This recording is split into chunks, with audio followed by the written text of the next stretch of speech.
তো একটু বাদে আরো বিশদভাবে আমি আপনাদেরকে বলবো, যা যা আমি আইনজীবীর চোখ দিয়ে দেখতে পাচ্ছি, যা যা আমি অল্প কিছুদিন বিচারপতি ছিলাম হাইকোর্টে 6 বছরের মতো, তার চোখ দিয়ে দেখতে পাচ্ছি, সেই কথা আপনাদেরকে বলবো।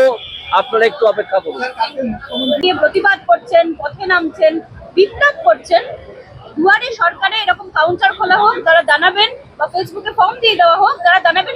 দুয়ারে সরকারে আমি স্পেসিফিক অভিযোগ করছি, আমি যখন ভোটের প্রচার করছিলাম আমার এলাকা, আমার কনস্টিটিউয়েন্সিতে দিনের পর দিন শুনেছি হিন্দু এবং মুসলিম দুপক্ষের কাছ থেকেই শুনেছি যে তারা দুয়ারে সরকারে গিয়ে বিভিন্ন প্রয়োজনে নাম লিখিয়েছেন, কেউ বার্ধক্য ভাতা, কেউ বিধবা ভাতা এইসবের জন্যে, কেউ জল পাওয়ার জন্যে এলাকায় কিচ্ছু হয়নি। সুতরাং এইটা একটি রাস্তার ভাষায় বলতে গেলে ঢপের চপ।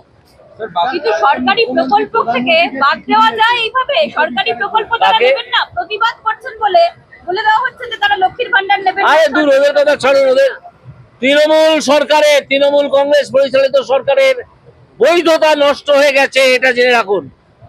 যেদিনই মানুষ সারা পশ্চিমবঙ্গ জুড়ে 14 তারিখ রাত্রে লক্ষ লক্ষ মানুষ রাস্তায় নেমে পড়েছেন কোন রাজনৈতিক দলের পতাকা ছাড়া, সেই দিনই বোঝা গেছে এই তৃণমূল কংগ্রেসের বৈধতা নষ্ট হয়ে গেছে, তারা আর বৈধ সরকার নয়।